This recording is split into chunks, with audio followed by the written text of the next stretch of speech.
warahmatullahi wabarakatuh. Alhamdulillahilladzi khalaqal mauta wal hayata liyabluwakum ayyukum ahsanu amala wa huwal azizul ghafur.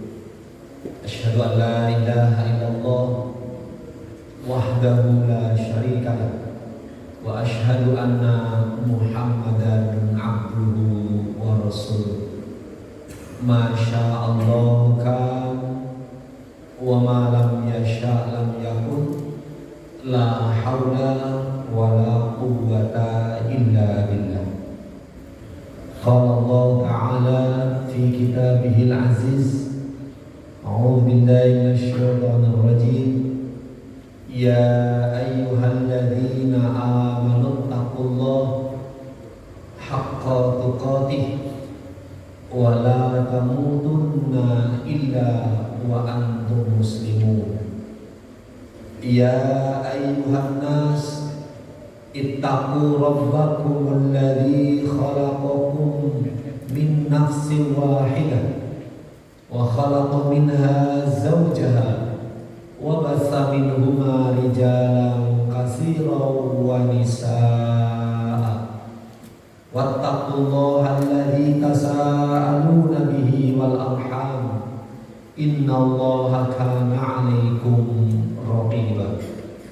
Ya ayyuhalladzina amanu taqullaha wa qulu qawlan sadida yuslih lakum a'malakum wa yaghfir lakum dzunubakum wa may yuti'illaha wa rasulahu faqad faza fawzan 'azima. Wa qala aidan innal ladzina yatluna kitaballah wa aqamus shalah wa anfaqu mimma razaqnahum sirran wa 'alaniyah yarjuna tijaratan lan tabur. Qala Nabi sallallahu alaihi wasallam, man ahya sunnati faqad ahabbani wa man ahabbani faqad ma'i fil jannah. Sallallahu alaihi. Hamba Allah, muslimin muslimat, jamaah salat subuh Masjid Nurul Jannah yang dimuliakan Allah Subhanahu wa taala. Puji syukur kita haturkan kehadirat Allah semata yang sampai dengan pagi hari ini masih memberikan kesempatan kepada kita semua untuk menikmati kehidupan dunia yang fana ini. Mudah-mudahan kita bisa memanfaatkan dengan sebaik-baiknya untuk memperoleh bekal yang secukup-cukupnya, agar kita kembali menghadap kepada Allah dengan penuh kebahagiaan dan mudah dalam bertanggungjawab. Salawat dan salam semoga Allah selalu melimpahkan dan mencurahkannya kepada insan teladan baginda Rasulullah Sallallahu Alaihi Wasallam, kepada keluarga, para sahabat dan pengikut yang setia hingga akhir zaman, dan mudah-mudahan kita termasuk ada di kalangan. Bapak Ibu sekalian, sebelum kita lanjutkan kultum subuh kali ini, mari kita sama-sama mohon dulu kepada Allah dengan membaca doa menuntut ilmu. Ikutin saya. Bismillahirrahmanirrahim. Rabbi zidni ilman, Allahumma anfa'ni bima 'allamtani wa 'allimni ma yanfa'uni warzuqni ilman yanfa'uni. Ya, itu doa yang Rasul ajarkan kepada kita ketika kita mau belajar, lebih-lebih mau ngaji. Jadi doa ini bukan hanya untuk ngaji aja, pokoknya doa menuntut ilmu. Ilmu apa saja, mau ilmu kebengkelan, mau ilmu masak-masak kata ibu-ibu, atau mungkin ilmu jahit gitu kan. Berdoalah kepada Allah agar mendapatkan seperti yang kita butuhkan, ilmunya bermanfaat. Dan ilmu yang bermanfaat ini ada dua tandanya. Gampang tandanya ya. Pertama, gampang dipaham. Makanya kalau nggak paham ya nanya gitu. Jangan kita belajar, kita ngaji, tapi nggak paham nggak apa, ulang-ulang aja. Itu nggak manfaat. Yang kedua, ringan diamalkan. Maka sebanyak apapun ilmu yang kita punya tapi nggak jadi amal, selain tidak disebut sebagai amal soleh, ya nggak manfaat. Sementara kita tahu andalan untuk kita setelah kematian kita, salah satunya adalah ilmu yang bermanfaat. Mungkin kita pernah dengar salah satu penyampaian atau pembacaan dalil yang Rasul menyatakan apabila anak cucu Adam meninggal atau wafat, semuanya putus kecuali 3. Artinya 3 ini gak akan putus walaupun orangnya sudah meninggal. Tahu 3 ini apa aja? 1, ilmu yang bermanfaat. Yang kedua, sedekah jariyah. Dan yang ketiga, doa anak yang soleh.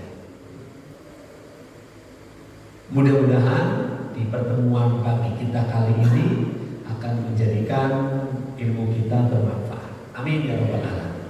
Mari coba pada kesempatan subuh kali ini kita sama-sama coba merenung dan menghayati firman Allah yang telah kami bacakan dalam mukadimah tadi, termaktub dalam surah Fatir ayat yang ke-29. Allah menyatakan, a'udzubillahi minasyaitonirrajim. Innal ladzina yatluna kitaballah wa aqamus shalah wa anfaqu mimma razaqnahum sirran wa alaniyah yarjuna tijaratan lan tabur. Yang terjemahnya kurang lebih, sesungguhnya orang-orang yang membaca kitab Allah dan mendirikan sholat serta menginfakkan apa yang kami rizkikan kepada mereka, baik dengan sembunyi-sembunyi atau terang-terangan. Mereka itulah orang-orang yang mengharap perniagaan yang tidak akan dapat kerugian, alias pasti akan mendapatkan keberuntungan. Dan yakin tidak ada di antara kita ada yang kepingin ketemu yang namanya kerugian, gak mungkin. Semua pasti menginginkan keberuntungan. Dan Allah menawarkan, inilah perniagaan yang menguntungkan, disebutkan dalam ayat ini. Maka coba kita camkan bersama-sama, satu persatu kita hayati. Pertama, orang-orang yang membaca kitab Allah. Membaca ada 2 minimal dalam Al-Quran disebutkan, membaca dengan kalimat iqra dan membaca dengan kalimat tilawah. Sama-sama dua-duanya artinya membaca. Tapi kalau iqra itu membaca asal baca, walaupun nggak tahu artinya baca. Tapi kalau tilawah, yatslu tilawatan, tala yatslu tilawah, itu membaca tapi kepingin tahu sampai dengan dia paham. Nah itu namanya tilawah. Maka di sini Allah berikan, innalladzina yatsluna kitaballah. Sesungguhnya orang-orang yang membaca kitab Allah sampai mengerti, sampai dia paham, gitu. Jangankan kau yang sampai paham, baru kategori membaca pakai iqra saja. Rasul menyebutkan iqra'ul Quran, bacalah kamu Al-Quran. Fa innahu ya'ti yaumal qiyamah syafi'an li ashabi. Sesungguhnya Al-Quran yang kalian baca itu nanti di hari kiamat akan datang memberikan syafaat kepada orang-orang yang membacanya. Konon, kalau mungkin membaca dan dalil. Nanti ketika kita di hari kiamat, khususnya di padang mahsyar, semua orang membutuhkan pertolongan dan perlindungan, tapi satu pun tidak ada yang bisa diharapkan pertolongannya.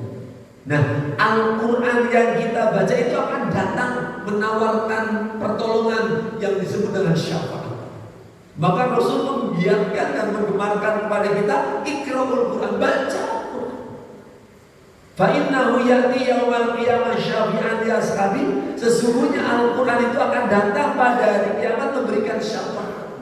Dan alhamdulillah, kalau boleh kita memperhatikan di lingkungan kita, ada yang namanya program itu One Day One Juice. Bukan? Hebat sekali. Program One Day One Juice, 1 hari 1 juz. Bahkan ada lagi muncul One Day Khatam, karena mereka kolektif. Cari 30 orang, dibagi juznya. Laporan semua yang sudah membaca 1 juz dikolek oleh admin, khatam hari ini. Subhanallah. Bahkan saya ikut memperhatikan, mereka sudah punya grup, kelompok itu ada sampai 23 grup. Berarti kan sehari bisa 23 kali khatam. Walaupun mungkin yang baca 1 orang 1 juz, karena di kolektif 30, jadi ketemunya khatam. Subhanallah. Tapi sebenarnya kita bukan masalah mengejar khatamnya. Baca yang baik, baca yang benar, sampai dengan kita menemukan sesuatu yang Allah dan Rasulnya janjikan. Kalau boleh kita mau lihat di surah Al-Isra kan ada kalimat wa nunazzilu minal Qur'an ma huwa syifa. Allah turunkan Al-Quran, salah satu fungsinya selain di awal Al-Baqarah ada hudan gitu kan, ada nur, ada lagi berbagai macam. Dari salah satunya di dalam surat Al-Isra ada syifa. Apa artinya syifa? Obat. Yang menjadi pertanyaan, ada belum? Ada tidak yang sudah meyakini bahwa Al-Quran itu benar sebagai obat? Masih banyak di antara kita ketika sakit gitu, apa saja lagi, pusing. Coba kalau kita pusing, biasanya obat yang paling terlintas di benak kita apa? Odek itu umpamanya, atau sadon gitu, atau apa gitu. Pernah nggak kebayang? Masih mending sekarang sudah ada orang yang herbalis gitu, dia langsung ingetnya herbal gitu. Ya nggak apa-apa lah, mau yang medis mau yang herbal silakan. Tapi masalahnya Allah sudah memberikan penyebutan Al-Quran itu syifa.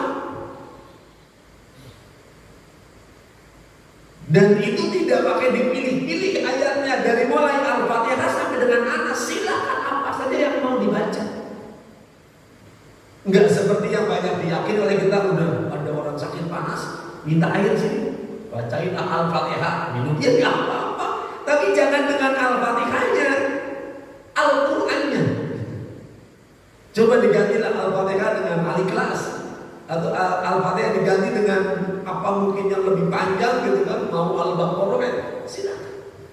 Tapi tolong mulai sekarang diyakini oleh kita bahwa benar Al-Quran itu syifa. Dalam Al-Quran ada 2 yang disebut sebagai syifa. Selain ayat Al-Quran apa? Yang disebut sebagai syifa dalam Al-Quran?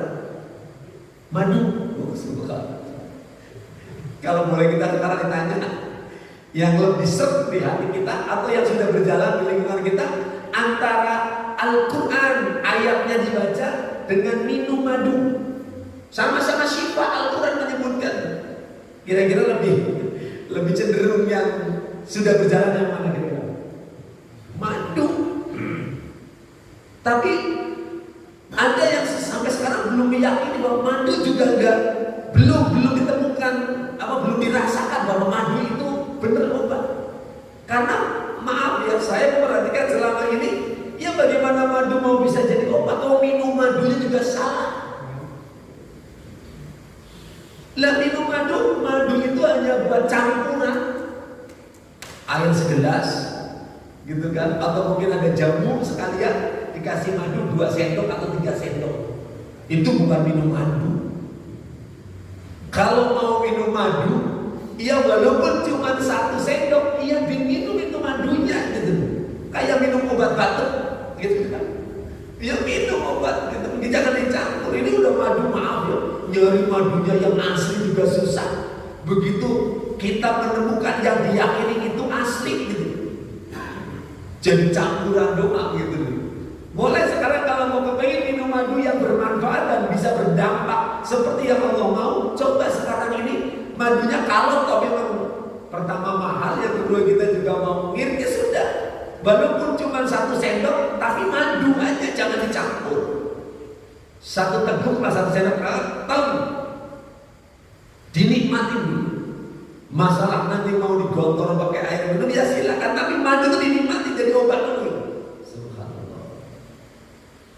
Oke lah kalau udah berbicara masalah madu silahkan. Tapi yang jadi masalah sekarang Al-Quran gitu, bahwa Al-Quran itu jadi obat beneran. Tapi sementara ini baru diyakini hanya untuk obat kesurupan. Namanya apa? Kalau orang yang kesurupan dibacain Al-Quran namanya apa? Diruqyah. Sementara padahal kan itu lebih belakangan. Lebih duluan Allah menyebut Al-Quran sebagai syifa daripada untuk gitu. Padahal kan kalau boleh kita mau jujur, subhanallah, Al-Quran dampaknya luar biasa. Dibaca yang tanpa tahu artinya, per hurufnya saja tahu nggak pahalanya. Sahabat Ali bin Abi Thalib membagi ada 3 bagian. Kalau ayat Al-Quran dibacanya dalam sholat, itu 1 hurufnya 50 kebaikan di dalam sholat. Makanya pantas kalau orang-orang alim, mereka membaca Al-Qurannya panjang karena menikmati dan tahu pahalanya. Tapi juga jangan juga berlebihan. Kalau mau baca panjang ya ketika sholat sendiri gitu. Kalau sholat berjamaah ya jangan panjang-panjang, apa sih gitu. Karena memang ada aturannya. Kalau sholat berjamaah Rasul juga menegur, ingat wahai para imam, di belakang kamu tuh ada orang tua, ada anak-anak, ada orang yang sakit, ada orang yang mau bepergian. Itu Rasul mengatur begitu. Ini gini-gini dan maaf, sholat sendiri yang suruh bacanya panjang malah pendek. Tapi giliran sholat yang disuruh ringkas, disuruh pendek malah panjang. Karena kita kan suka kadang-kadang aturannya seperti itu. Maka kalau boleh kita tahu membaca Al-Quran di dalam sholat 20, 50 per bacaan Al-Quran di luar sholat tapi berwudu, pahalanya itu 25 per wudu. Ali bin Abi Thalib menerangkan ketika membaca Al-Quran di luar sholat tapi tidak berwudu, itu pahalanya 10. Subhanallah. Ini mungkin nanti akan muncul banyak perdebatan. Emang boleh baca Al-Quran tidak berwudu gitu? Boleh nggak Pak? Boleh. Nah, nanti larinya kepada gini Pak, membaca Al-Quran khususnya ya yang ramai bertebaran sampai sekarang belum ada solusinya, terutama perempuan yang haid membaca Al-Quran gitu.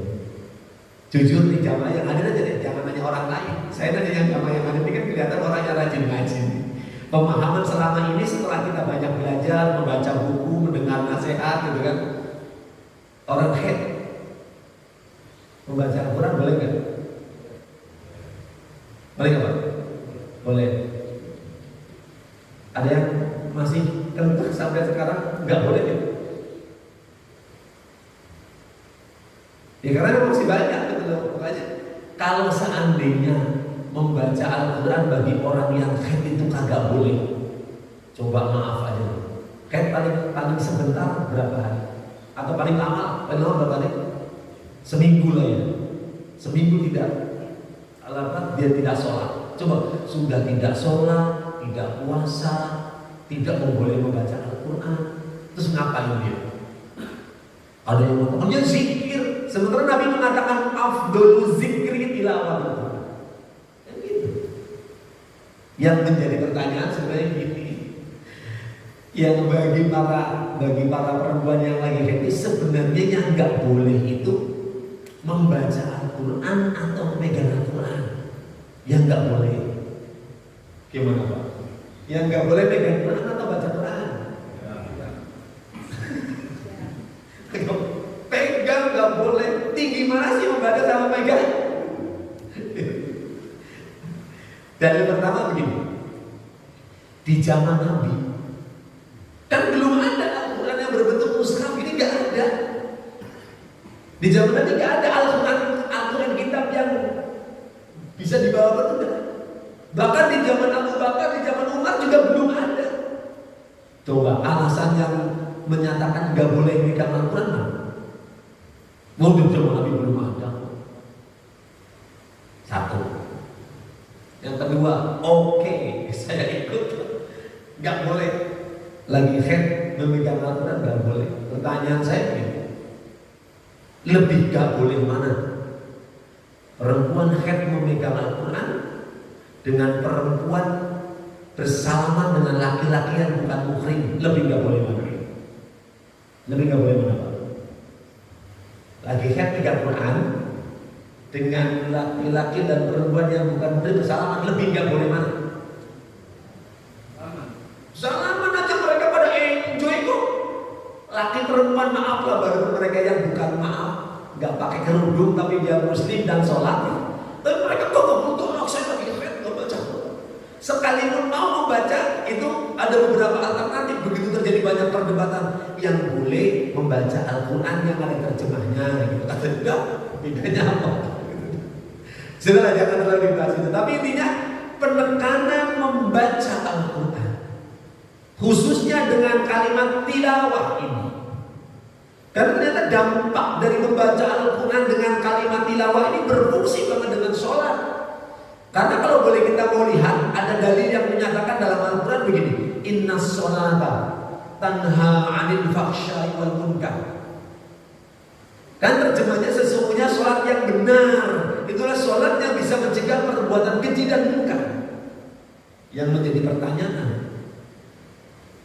masih banyak di antara umat Islam yang sholatnya iya, tapi mungkarnya juga iya gitu.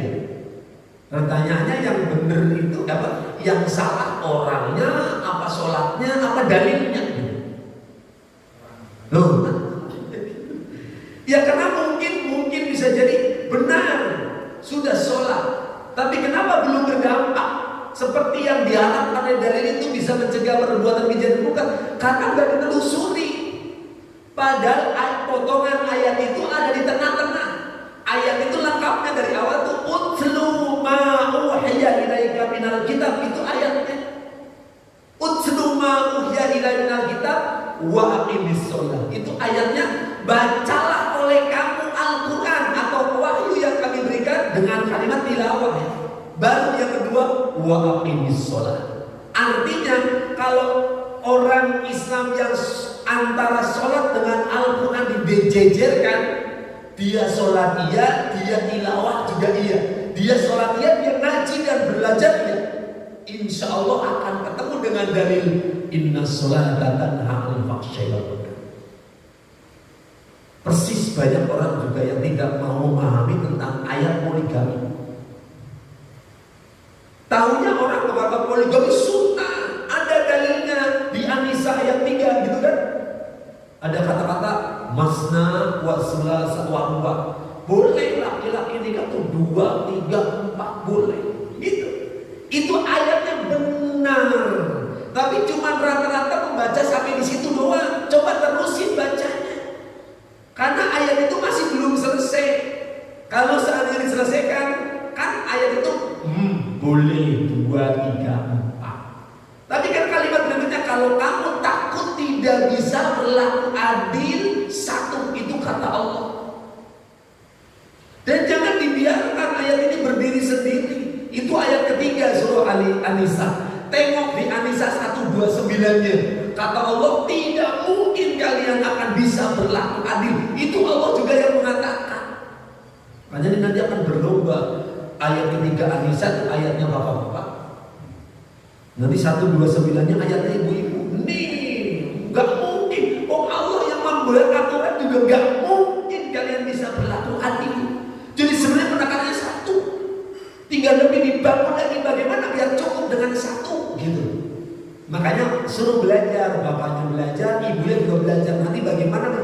yang baik, bagaimana menjadi siapa yang suami yang baik, ketemu. Apalagi suka menyatakan poligami kan sunnah Rasul. Melihat sunnahnya dari mana coba? Pernah membaca tarikh enggak? Rasulullah nikah lebih daripada satu. Itu setelah istrinya pertama Khadijah meninggal. Pernah dengar gitu enggak? Lihat terus kalau memang mau kepingin poligami seperti Rasul, ya coba matiin dulu istri yang pertama. Jangan matiin, nunggu mati dulu. Oh matiin gampang. Iya. Itu bahkan Rasulullah sendiri setelah meninggal Khadijah kemudian nikah dengan beberapa istri, sering keceplosan nyebut Khadijah. Itu yang membuat istri-istrinya pada cemburu, diantaranya itu.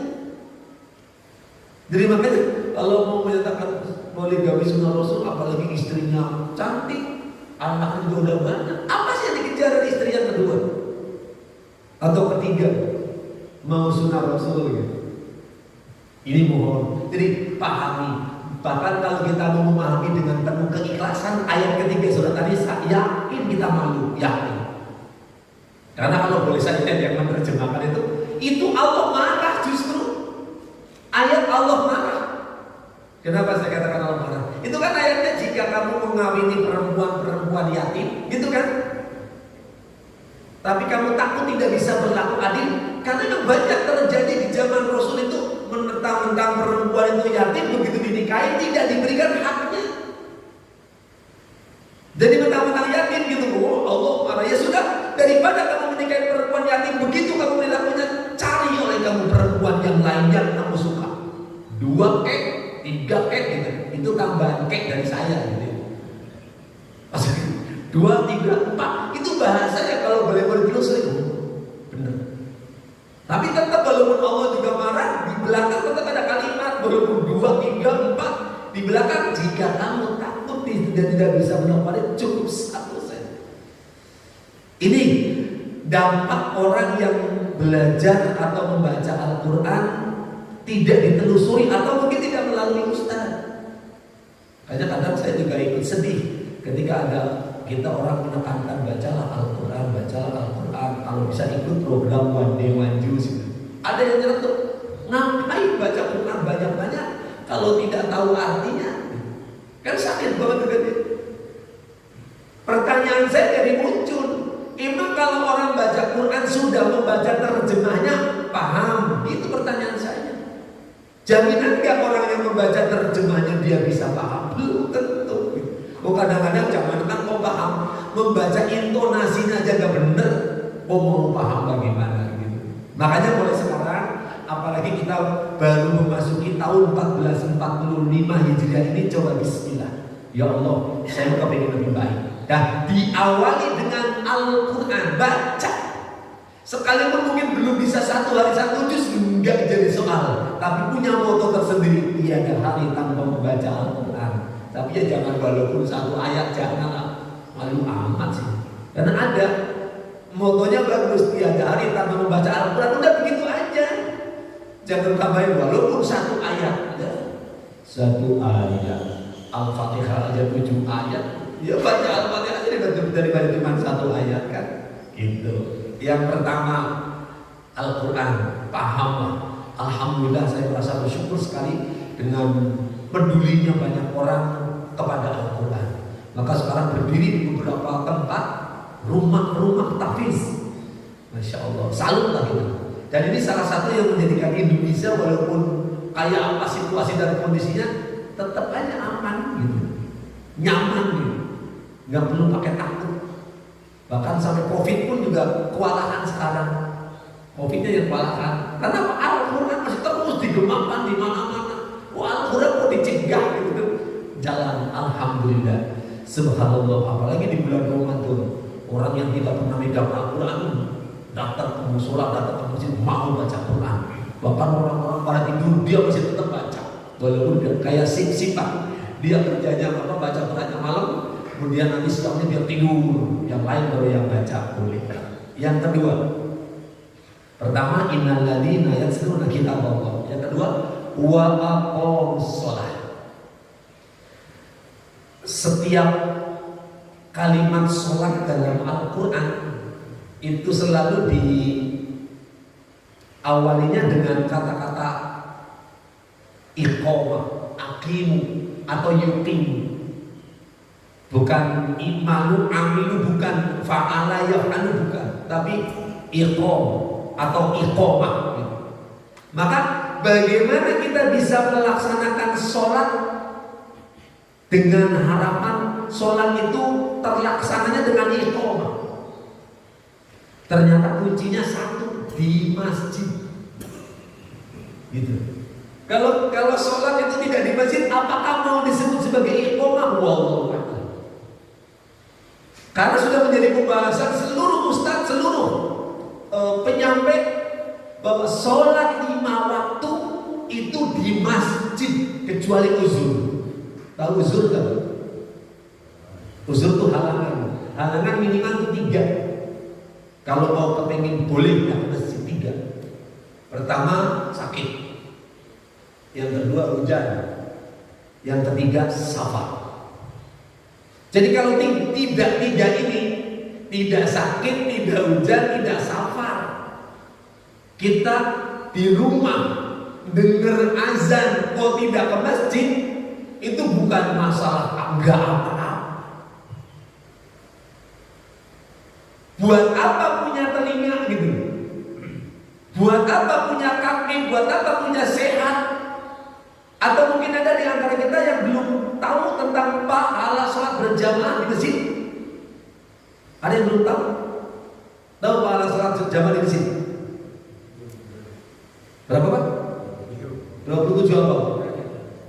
Derajat. Derajat itu isinya apa sih Pak? Itu kan. Sudah, makanya kalau susah memahami derajat, sudah dikembalikan yang gampang dipahami saja lah. Anggaplah diganti rupiah gitu loh Pak. Kalau boleh mau dikatakan ini untuk gampang dipahami aja, bahkan lebih daripada itu derajat. Anggaplah diganti 27 derajat diganti dengan 27 juta, gitu aja. Biar gampang dicerna. Berarti kalau orang yang sholat berjamaah di masjid 27 juta. Kalau di rumah berapa? 1 juta. Dari mana tahunya dari 1 juta? Ya kalau yang tadi 3 iya, sakit, hujan, pergi ya nggak apa-apa. Lalu kalau tidak, kenapa kok tidak ke masjid? Bukannya pernah kita dengar Rasulullah mengancam, sudah nanti kalau pada tidak boleh, saya akan suruh orang ngimamin sholat, saya akan keliling, saya akan bakar rumah orang-orang yang tidak mau ke masjid. Sebegitunya Rasul mengancam. Mana dalil yang mengatakan pahalanya orang yang tidak ke masjid itu 1? Kan kalau sudah digambarkan derajat diganti dengan rupiah 27 juta sholat di masjid, anggaplah kalau mau dipahami selama ini oke lah, 1 juta di rumah oke. Coba pemikiran mana, pikiran yang sehat mau pilih yang mana ya? Kan hanya orang-orang yang cerdas yang mesti mengejar ke masjid, dan hanya orang-orang yang bodoh yang dia milihnya di rumah. Subhanallah. Lebih-lebih kalau boleh kita mau melihat sholat subuh. Kalau sholat isya dan sholat subuh itu tanda-tanda orang munafik. Kalau yang malisnya 2 waktu itu. Bahkan kalau orang munafik cuma 2 yang malas, subuh sama isya. Gitu kan? Nah sementara kalau kita malas juga zuhur, asar juga malas, kan lebih daripada munafik. Nauzubillah. Nah coba kalau kita mau kepingin tahu pahala sholat subuh, gak bisa dihitung. Coba mau pakai alat apa cara menghitung pahala sholat subuh berjamaah? Lalu jangankan sholat subuhnya, sholat qobliyah subuhnya yang disebut dengan sholat fajar. Apa kata Nabi tentang sholat fajar? Raka'ataini fajri khairun minad dunya wa ma fiha. 2 rakaat sholat sebelum subuh atau yang disebut dengan sholat fajar, pahalanya lebih baik daripada dunia seisinya. Dunia seisinya itu masih kalah dengan sholat qobliyah subuh.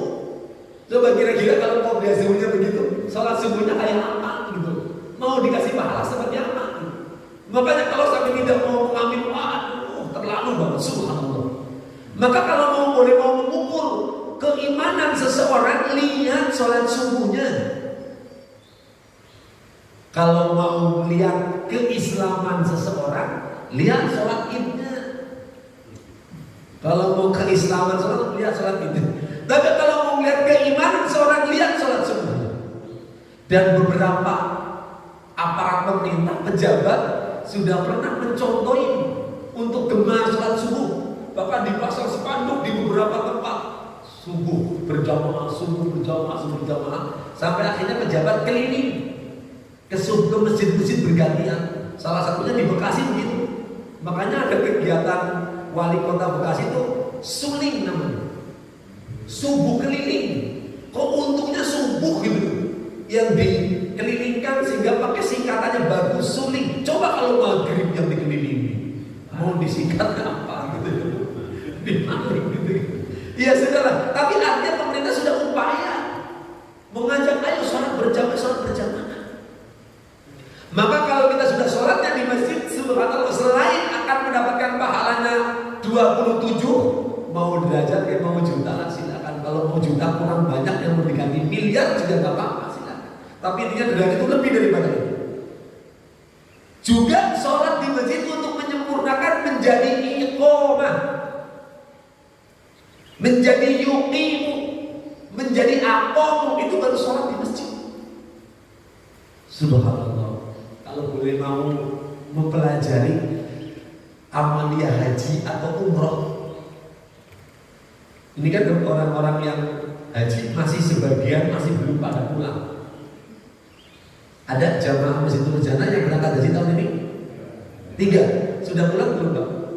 Sudah, karena pakai plus ya Pak. Pakai jamaah, pakai plus kan berangkatnya belakangan, pulangnya duluan gitu. Iya, nggak apa-apa lah. Kalau tidak, yang jelas sudah boleh berburu. Padahal kalau boleh kita memperhatikan jam haji ataupun umroh, apa coba yang dilaksanakan di sana? Intinya yang paling perhatikan kita adalah pelajaran dari Allah untuk sholat berjamaah di masjid. Kan kalau hajinya doang apa? Lo yang cuma wukuf di padang Arafah, hanya dari mulai zuhur sampai dengan menjelang maghrib, itu doang kan puncaknya haji. Sementara kalau yang mau plus itu 25 hari, kalau yang reguler 40 hari ngapain? Hanya dilatih oleh Allah untuk sholat berjamaah di masjid. Makanya di surah Al-Mu'minun yang di awal dengan qad aflahal mu'minun, kemudian dilanjutkan dengan alladzina hum fi sholatihim khashi'un, diakhiri dengan walladzina hum ala sholawatihim yuhafizun, menjaga waktu sholat. Kalau yang pertama sholatnya khusyuk, yang terakhir menjaga waktu sholat. Paham gak bahasa menjaga waktu sholat? Maksudnya menjaga waktu sholat apa? Maksudnya begini, menunggu sholat setelah sholat, itu namanya menjaga waktu sholat. Dan itu hanya berlaku di tanah suci. Coba kalau kita perhatikan di tanah suci, yang pernah saya alami, pulang dari sholat zuhur, kan sampai hotel mungkin jam 1 lah, kemudian makan, antri keliling makan. Kemudian selesai makan, anggaplah jam 2 atau setengah 3. Nanti sebentar lagi asar, belum sempat selonjor acan. Tahu selonjor gak Pak? Gitu. Jangan kan leyek-leyek gitu. Udah, kita masjid. Makanya rata-rata orang di tanah suci, baik di Masjidil Haram atau di Masjid Nabawi, minimal 1 jam sebelum waktu sholat udah pada berbondong-bondong. Kenapa di sana bisa begitu kembali ke tanah air kok? Maka harusnya sholat pertama dan kedua itu dihuni oleh orang-orang yang sudah pernah ke tanah suci. Harusnya. Maka juga sepakat para ulama dan para ustaz serta dalil mengatakan mabrurnya di tanah suci itu dilihatnya di tanah air. Untuk membuktikan bahwa kita mabrur hajinya, kita mabrur umrohnya, bukan di tanah air, tapi bukan di tanah suci, tapi di tanah air. Ini buat kita semuanya perhatian. Maka dari itu, mari kembali bahwa sholat yang memang kita sementara ini masih acak-acakan, ya jujur aja lah. Saya gak habis pikir sholat Jumat yang waktunya lebih panjang, siang hari bolong, coba penuh itu masjid, yang pahalanya tidak dibahas gitu. Sementara subuh dibahas pahalanya, cuma suruh memakmurkan masjid, cuma paling lama 10 menit. datang sholat, pulang nggak apa-apa. Cuma suruh memakmurkan masjid. Tapi kenapa Jumat pada berbondong-bondong? Ya, itu keislaman kita baru dilihat dari sholat Jumat. Tolong lebih dipahami lagi. Maka sekali lagi, kalau seandainya banyak orang yang tahu apa yang ada di masjid, yakin. Maka sampai Nabi menyatakan begini, asqalus sholat alal munafiqin sholatul isya wa sholat subuh. Sholat yang paling berat dilakukan oleh orang munafik untuk berjamaah sholat isya dan sholat subuh. Maka kalimat berikutnya yang menggelitik itu, seandainya orang tahu apa yang ada pada sholat isya dan sholat subuh dengan berjamaah, yakin dia akan datang walaupun dengan. Coba paham apa maksudnya? Terus kenapa sekarang pada nggak terjadi begitu? Nggak tahu berarti, karena bahasa hadisnya kan kalau orang tahu apa yang ada pada sholat subuh berjamaah dan sholat isya berjamaah, yakin dia akan mendatangi walaupun dengan merangkak. Terus kepada nggak datang, berarti banyak yang belum tahu. Nah, mohon bisa dikasih tahu. Masya Allah. 2. Pertama membaca Quran, yang kedua sholat, yang ketiga wa anfaqu mimma razaqnahum, menginfakkan apa yang dirizkikan oleh Allah. Ada yang belum paham tentang keutamaan infak? Banyak banget dalil yang disebutkan. Yang paling favorit itu yang Allah katakan, infak itu diumpamakan seperti orang menanam satu benih. Benih itu tumbuh 7 cabang, masing-masing cabang buahnya 100. Jadi kalau kita infak 1000, kemudian janji Allah dilipatkan menjadi 700 kali lipat, menjadi 700.000. Maaf, itu otak yang paham, tapi hati yang menjalankan. Siapa yang nggak tahu tentang pahala apa tentang dalil itu? Tapi kenapa masih banyak orang yang belum yakin dengan infak? Ternyata tiga-tiganya ini, baca Quran, sholat, infak, ini unik. Pertama tentang baca Quran, tadi Nabi sudah menyatakan, baca Al-Quran, nanti di hari kiamat ketika manusia membutuhkan pertolongan, tidak ada yang bisa menolong. Al-Quran itu akan datang orang-orang yang membaca. Tentang sholat, siapa yang belum tahu tentang keutamaan sholat? Beberapa penyampai sekarang udah mengemas, udah menyimpulkan, apapun yang bermasalah dalam kehidupan kita, mulailah perbaiki dari sholat. Urusan keluarga, masalah, perbaiki sholat, nanti Allah yang akan memperbaiki urusan keluarga. Masalah ekonomi, harta dan rezeki, kita bermasalah, perbaiki sholatnya, nanti Allah yang akan memperbaiki ekonomi dan rezeki. Dan segala-galanya itu sholat. Sampai-sampai Nabi menyebutkan awwalu ma yuhasabu yaumal qiyamah as-sholat. Yang paling pertama nanti di hari kiamat akan dimintai pertanggungjawaban, akan dihisab adalah sholat. Tapi lebih-lebih yang paling unik, paling terakhir, infak. Apa yang menjadikan paling unik? Konon ketika sekarang disuruh infak susah, begitu Allah matikan dia. Tahu nggak komunikasi seandainya orang-orang yang sudah pada mati ditawarin mau hidup lagi, tahu nggak mereka mau ngapain? Bukan mau sholat, bukan mau haji dan umroh, bukan mau baca Quran, tapi mau sedekah atau infak. Coba, tiga-tiganya unik. Membaca Al-Quran ternyata penting untuk hari kiamat nanti, syafaat kita butuhkan. Sholat yang akan paling pertama dimintain pertanggungjawabannya nanti di akhirat. Dunianya pun sekarang pun ketika kita punya masalah apa-apa, mulailah perbaiki dari sholatnya terlebih dahulu, kan gitu. Dan ternyata orang yang sudah mati ketika ditawarin mau bangun, kamu mau apa saja dibangunin? Mau infak, mau sedekah. Makanya coba, pantas kalau tiga-tiganya ini Allah sebutkan, innalladzina yatluna kitab Allah, yang mau membaca kitab Allah, wa aqamus shalah, dan mau menunaikan atau mendirikan sholat, wa anfaqu mimma razaqnahum, mau menginfakkan rizkinya baik dalam keadaan sir atau dalam keadaan alaniah, sembunyi ataupun terang-terangan. Apa kata Allah sesungguhnya? Mereka itu harapannya cuma satu, yarjuna tijaratan lan tahur. Mereka hanya berharap perniagaan yang tidak mungkin akan merugi. Dan ternyata doa ini khususnya untuk orang-orang yang baru pulang dari tanah suci, baik umroh lebih-lebih haji. Kan doanya Allah waj'al hajjan mabrurun wa sa'yan mashkurun wa dzamban maghfurun. Baru yang terakhir wa tijaratan lam tahur. Itu doanya. Dan ternyata ini bukan hanya untuk orang-orang yang baru dari tanah suci, bukan hanya untuk orang-orang yang ibadah haji, siapa saja boleh. Khususnya yang haji pada kesempatan subuh kali ini. Ayo baca Al-Quran, ayo benerin sholatnya kita, khususnya 5 waktu di masjid. Dan mulai sekarang infak diperhatikan. Tahu nggak bedanya infak sama zakat?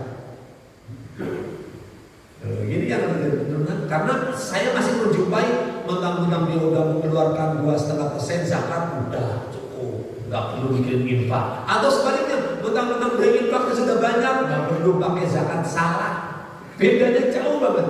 Zakat itu jelas ditentukan jumlahnya dan ditentukan waktunya. Bahkan diancam bagi yang tidak mau zakat, atau tidak ada penekanan bagi orang yang tidak mencapai nisab. Waktunya ada haul dan jumlahnya ada nisab, cuma 2,5%. Ketentuannya berapa? 85 gram emas. Tahu nggak harga emas sekarang? Jangan pura-pura, bapak-bapak tadi nggak tahu, ibu-ibu 900.000 sekian, anggaplah dibuletin biar gampang hitungnya. 1 juta 1 gram. Kalau yang 25 karat, 25 sih.